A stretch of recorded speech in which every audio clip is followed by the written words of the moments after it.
Hello everyone, I'm Justina Paris and I welcome you all to this week's most important topic. तो इस हफ्ते एक important report publish हुआ है. So we're going to be seeing what is this report all about. We're going to see important, constitutional legal frameworks with regard to this. We will see about international framework with regard to this, some important indices and everything pertaining to this topic. ठीक है? So this is going to be like a full-fledged topic on the issues on women. So we have the report that has been published in India, जिसका नाम है National Annual Report and Index on Women's Safety, जिसको short form में दिया है नारी. National Annual Report and Index on Women's Safety. तो इसमें हमको जानना है कि किसने रिपोर्ट पब्लिश किया है. We need to know which is the cities that are the safest in India and which are the cities that are not safe in India. तो ये सब पूरा डिटेल्ड हमको रिपोर्ट मिला है. Let us see all about this report in this particular session. So why in the news, as we just saw कि अभी ये रिसेंटली रिपोर्ट पब्लिश हुआ and because this is this साल का report, it is a new report, this is publish in India, therefore this is an important and ये passage के form पे CLAT में भी आ सकता है. So this was talking about the safety of women, how safe Indian cities are for women in India. Now let's understand key facts about the report. This is released by the National Commission for Women. ये इस commission ने release किया. अभी आपको जानना है कि national Commission for women कौन सी बॉडी है, तो इसके बारे में कुछ इंपॉर्टेंट फैक्ट्स देखते हैं. The National Commission for Women ये एक statutory body है, यानी कि it is formed by an act of the Parliament called as the National Commission for Women, जो 1990 में enact हुआ था. और इसी को force में लेके आने के बाद we saw that एक body बनी थी 1992 में. So National Commission for Women was formed in 1992 because of 1990 Act. यहाँ पे कितने members होते हैं? Firstly you have a chairperson, और आपको यहाँ पे चेयरपर्सन कौन है, what is the name of the woman who is the chairperson of the National Commission for Women, you have to give me that in the comment section.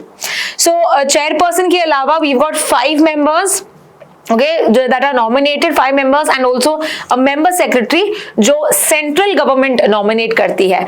Okay, so that is decided by the government itself. The term of the members is 3 years. तो ये 3 साल में we'll see the change of the commission. So इस बार का जो भी chairperson है ये आपको मुझे कमेंट सेक्शन में बताना है.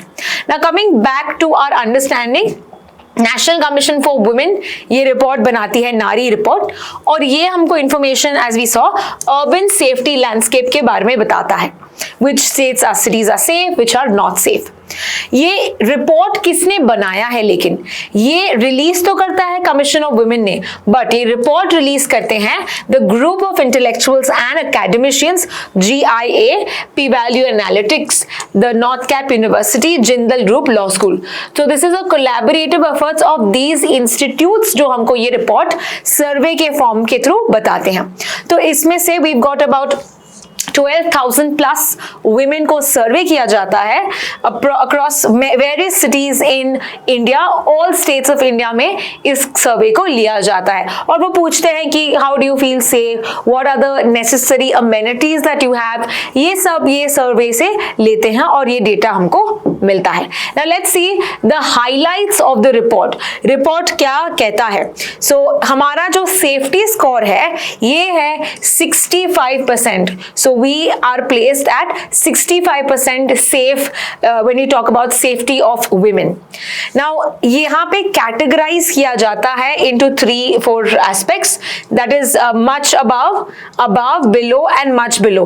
तो ये safety के benchmarks यहाँ पे, okay, so safety is much above, below या much below है, इसको categorize करते हैं.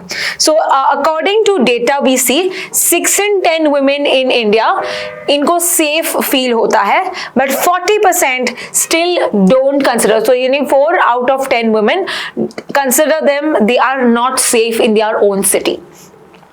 इसके अलावा जो highest risk group is between 20 is under 24 years, so they are more prone to molestation, attack. जो सेफ्टी की बात करें, they are mainly under 24 years, so that is considered the vulnerable category. Further the major hotspot जहां पे उनको वो unsafe feel करते हैं या हैरेसमेंट फेस करते हैं, that is their own neighbourhoods, right, and transport as well. अगर जो ट्रैवल करने के टाइम पे, ट्रांसपोर्ट करने के टाइम पे, that is another place where they don't feel safe.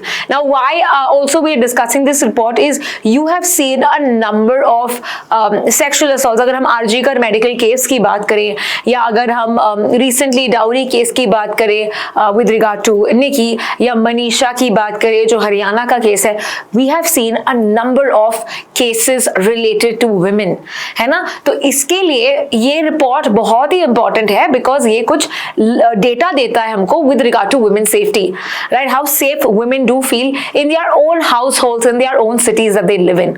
तो इसीलिए we are discussing this particular topic and there are chances that we can expect some questions based on this। Further यहाँ पे कौन सी cities safe हैं ये भी देखते हैं। According to the report, Kohima, Visakhapatnam, Bhubaneswar, as well Gangtok, Itanagar and Mumbai, these are the safest cities in the country for women. And on the other end of the spectrum जो lowest है विद रिगार्ड टू सेफ्टी वो है Patna, Jaipur, Faridabad, Delhi, Kolkata, Srinagar, Ranchi। They are considered the lowest in the cities। Okay, so ये note down कर लीजिए the safest and the not safe cities that we see।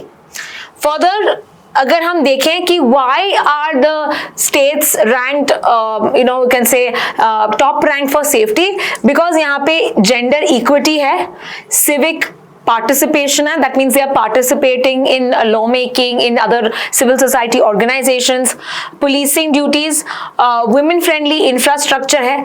तो इन सब reasons के वजह से these cities are ranked as top ranked cities that we talk about, Itanagar, Bhubaneswar as well, Mumbai, all of them have all these possible things। But if you talk about Patna, Ranchi, why are they you know, bottom ranked? Jaipur, why are they bottom ranked? Because हम देखते हैं weak institutional responsiveness, यहाँ पे patriarchal norms, okay, men consider them far better, yeah, you know, the society is owned by, you can say, men, right? They consider themselves as unequal as compared to women, and यहाँ पे there are also urban infrastructure में there are gaps in this, that is why they are bottom ranked।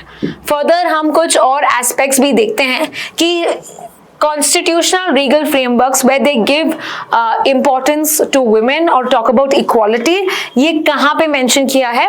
We have fundamental rights में like article 14, article 15 which talks about equality before law and equal protection of law, और ये बताता है कि तुम discriminate नहीं कर सकते हो between men and women. Further अगर हम DPSPs की बात करें, we have article 51A which talks about to renounce practices that are derogatory to women's dignity, or 39 and 42 again that talks about equal livelihood opportunities, equal pay, maternity relief, so giving equal rights and equal pay to women। तो ये fundamental rights generally women के not only safety के बारे में but equal women rights के बारे में ये constitutional और legal frameworks बताते हैं। Now we will also see some acts that are associated with that, जैसे कि अगर हम women safety की बात करें, right, sexual harassment की बात करें, so there is also one place that she does not feel safe is the workplace।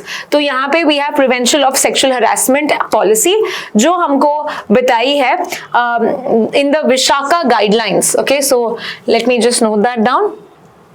तो विशाखा गाइडलाइंस जो है it came in 1997, that was because of the case Vishaka versus state of Rajasthan. अभी इसका background क्या है? Banwari Devi, she was fighting for against child marriage, तो that is when she was brutally gang raped. Okay, और ये गैंग रेप के बाद जो बहुत सारी विमेन एक्टिविस्ट ने PIL उठाया, that's public interest litigation, under the banner Vishaka, इसीलिए नाम पड़ता है ये शिक्षा का. Okay, so this is like the first step. इसके पहले we did not have any laws covering with regard to sexual harassment at workplace, but this is the first time it was addressed. तो 1997 में supreme court ने guidelines दिया कि क्या होना चाहिए, what are the necessary steps that the government needs to take, okay, or the organization needs to take. And इसी को strengthen करने के लिए we saw an act came called as the POSH Act. POSH का full form है prevention of sexual harassment at workplace. Okay, so sexual harassment of workplace prevention prohibition and redressal act 2019 में आया. और remember this works at all the workplaces. ये act सभी workplaces के लिए लागू होता है, गवर्नमेंट हो, प्राइवेट हो, एनजीओज हो, ठीक है, even cover situations like employer provided transport. तो not only it happened in the premises but also when they are providing transport, उसमें भी अगर ऐसा होता है, it is covering, it's coming under this act. ना पॉश के प्रोविजंस देखते हैं. यहाँ पे हम देखते हैं कि अकॉर्डिंग टू द एक्ट सभी ऑर्गेनाइजेशंस में अगर 10 से ज्यादा एम्प्लॉइज है, सो रिमेंबर एक आईसीसी फॉर्म होगा और 50% of the committee will be women. ICC का फुल फॉर्म है internal complaints committee. Internal complaints committee. Okay, so ICC form होगा अगर 10 से ज्यादा एम्प्लॉइज. बट अगर 10 से कम एम्प्लॉइज हो तो क्या करेंगे? तो we will have something called as the LCC and that is the local complaints committee. ठीक है, सो अगर 10 से कम एम्प्लॉइज हैं या इंसिडेंट अकर होता है आउटसाइड द वर्कप्लेस में, आउटसाइड द फॉर्मल वर्कप्लेस में, तो एलसीसी एस्टैब्लिश होगा at the district level. ICC होगा कंपनी के लेवल में एंड एलसीसी होगा डिस्ट्रिक्ट के लेवल पे.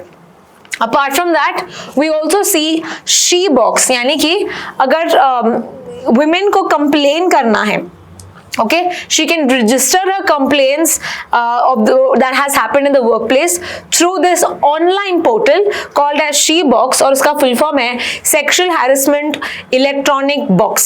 Okay, sexual harassment electronic box, जहां पे वो अपनी कंप्लेंट्स दर्ज कर सकती है. और कौन सी मिनिस्ट्री के अंदर आता है?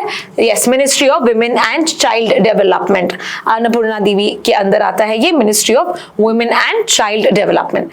Now there are some more schemes, okay, that are to prevent or to create some safe space for women. तो यहाँ पे कौन से important schemes हैं जल्दी से देखते हैं. पहला है वन स्टॉप सेंटर. ये आया था 2015 में and this was to address the problems of violence against women. ये एक सेंट्रल स्पॉन्सर्ड स्कीम है. सो स्टेट्स में ऐसे सेंटर्स होंगे जहाँ पे women can go and discuss their problems, right? So to address the problems of women in general, violence against women in general, तो यहाँ पे एक वन सेंटर्स होता है. Next we have Ujjwala. तो दिस इज डिफरेंट. वो जो एलपीजी वाला उज्ज्वला और ये वाला उज्ज्वला अलग है. ये जो आया था this was for prevention of trafficking, rehabilitation and integration. जो ट्रैफिक, जो वुमेन का ट्रेड होता है, ह्यूमन ट्रैफिकिंग होता है, उनके खिलाफ ये स्कीम, मतलब उनके बचाने के लिए, उनको रिहैबिलिटेट करने के लिए ये स्कीम था. That was Ujjwala scheme. तो इससे रिलेटेड भी उज्ज्वला भी है और एक दूसरा उज्ज्वला है फॉर एलपीजी रिफॉर्म. वो LPG is which one? For the gas cylinder वाला जो है ना, ये वाला. तो ये वाला दूसरा उज्ज्वला उसके लिए भी रिलेटेड है. So don't get confused. Next one is Swadhar Ghar. Okay, Swadhar Ghar Greh. ये आता है for providing food, clothing, shelter, training, okay, law and order, legal aid, ये सब टू women, स्पेशली जो डिफिकल्ट सर्कमस्टेंसेस में है, मे बी डिवोर्स के लिए और मे बी अडॉप्शन रिलेटेड कुछ होगा. सो ऑल ऑफ दैट अगर उनको ट्रेनिंग, काउंसिल और so specially the marginalised women, when you talk about widowed women, divorced women, single mothers, right, इनको प्रोविजंस देने के लिए ये स्वधर गृह बनाया है. फाइनली नारी शक्ति पुरस्कार, नाउ दिस इज पुरस्कार, कुछ अवार्ड्स है ये, yes, it is given by which institute, the ministry of women and child development, इन्होंने ये अनाउंस किया है and this is at the national level. और ये अवार्ड देते हैं to individuals, to groups, to NGOs जो अच्छा काम करते हैं, स्पेशली एनकरेज करते हैं women when they are participating in decision making roles और when they are participating in women empowerment. तो ये डिफरेंट आपको नोट डाउन करना है। फर्दर हम देखते हैं कुछ इंटरनेशनल इनिशिएटिव्स भी। So these are some list of reports and indices given by which body, ये सब देखना है। एंड इसमें एक बॉडी को हमने ऑलरेडी डिस्कस किया था, called as the gender gap report, है ना। तो इसका डेटा तो हमारे पास है, सो क्विकली हम वो डेटा भी एक बार रिवाइज भी कर लेते हैं। So anyway, gender gap report world economic forum आता है, so it talks about how women are placed with regard to their counterpart, और रैंकिंग्स देता है to various countries. Next is gender inequality index, जो आता है UNDP देता है, ये United Nations Development Programme. Next one is social institutions and gender index, जो OECD देता है, that is organisation for economic cooperation and development, जिसका हेडक्वार्टर्स पेरिस में है।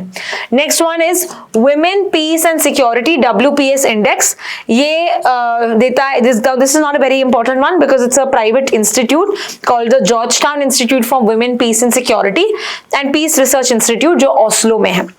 The last one is the gender parity index, जो UNESCO देता है, again इसका भी हेडक्वार्टर्स पेरिस में है। So gender parity index is also something that we remember, female to male in education level पे ये हमको बताता है।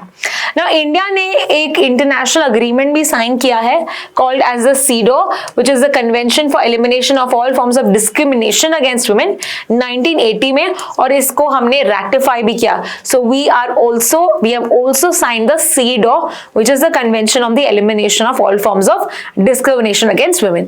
Now coming to understand about World Economic Report Gender Gap Report में याद रखना 4 फैक्टर्स को हम देखते हैं, economic participation, educational attainment, health and survival and political. So education, health, economic participation, political empowerment, ये 4 आपको याद रखना है।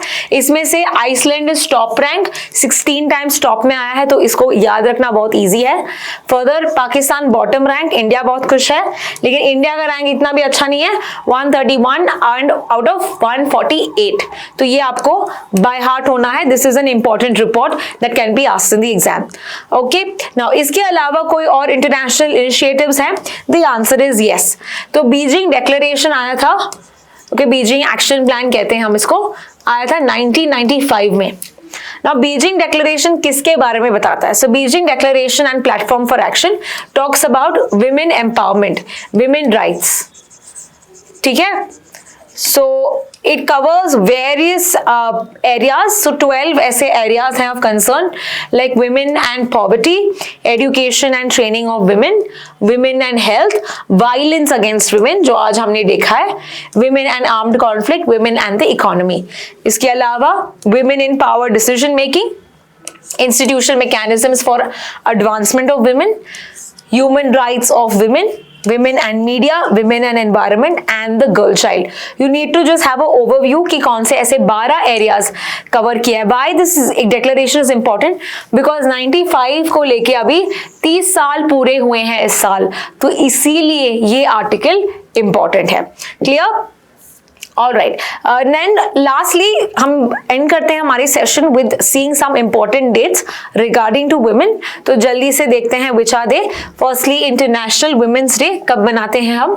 That is on 8th March. Why did we celebrate on 8th March? Because जो labor movement start हुआ था early 20th 1920s में for women rights, okay, the suffragette movement कहते हैं हम इसको, तो तभी ये start हुआ था। इस साल का थीम याद रखना है सबको, for all women and girls, rights, equality, empowerment. Very important, especially because Beijing Declaration 30 साल, इसीलिए यहाँ पे पूछा जा सकता है।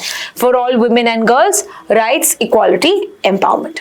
ठीक है ना। ऑब्जेक्टिव क्या है, ताकि हम achievements and contributions of women को स्प्रेड करें, अवेयरनेस क्रिएट करें, जेंडर इक्वालिटी, जो चैलेंजेस हैं वुमेन फेस करते हैं उसके बारे में भी हम डिस्कस करें या अवेयरनेस क्रिएट करें। वैसे ही नेशनल वुमेन्स डे कब मनाया जाता है? National women's day is celebrated on 13th February because it is the birth anniversary of Sarojini Naidu, and we remember Sarojini Naidu is the first Indian woman president, okay, of INC, okay, Indian national Congress की पहली women president थी, but Indian women president थी। First women president थी Annie Besant, right. तो Sarojini Naidu is also known for that. Also one important fact, first Indian women who is also, एक minute मैं वापस से लिखती हूँ ये, फर्स्ट इंडियन वुमेन, ठीक है, who is was also the first woman president of United Nations General Assembly, ठीक है, ये इंपॉर्टेंट है, that is doctor Vijaya Lakshmi Pandit, Vijaya Lakshmi Pandit. तो अभी भी एक वुमेन ही है, who is Annalena Baerbock, but first Indian president of UNGA पूछा तो doctor Vijay Lakshmi Pandit. So some first women always important, especially at an international scale पे, तो ये पूछा जा सकता है।